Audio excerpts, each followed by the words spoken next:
I had a band in high school and we needed to record an EP so we could get more shows and we could, blow up and become famous and play all the time. We needed a record, but we didn't have any money.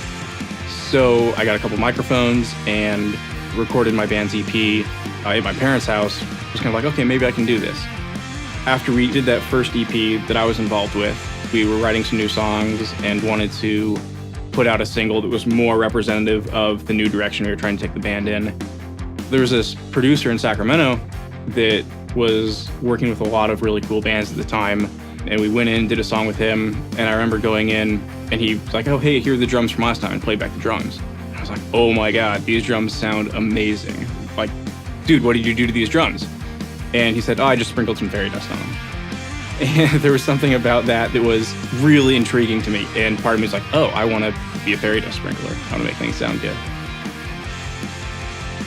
So I got a degree in music with an emphasis in industry studies, which was recording and production and business, essentially, from Cal Poly Pomona.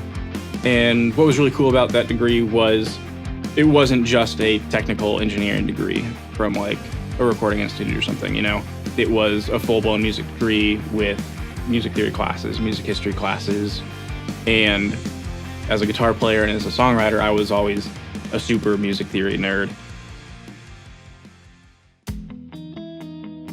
I both produce bands from scratch here, and I also do mixing of recordings that were recorded at other studios or home studios. I try to, at my place, pack everything that you would need to make a big studio sounding record down into a small, comfortable, laid-back space. I like to try to provide an experience as if you're just going over to your friend's house and jamming on something.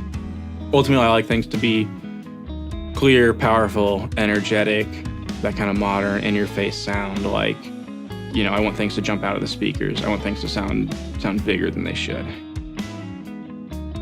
The same things that I enjoyed about writing songs could be things that I could enjoy about working with a band and being on the other side of the equation and hearing those changes happen in different ways that weren't necessarily on the instruments, but maybe it's on an EQ, maybe it's on a compressor. You turn something on and you're like, that's really cool.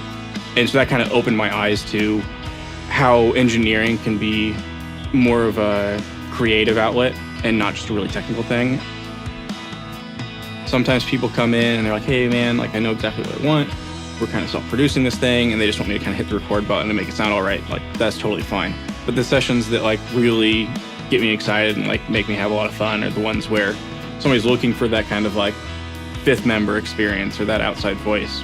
So I love being a part of those things. I think that, my background as somebody from a band who wrote songs and who has an education in music itself instead of just being a technical person really kind of lends to being able to help with creative decisions and to help take things to the next level before you've even hit the record button.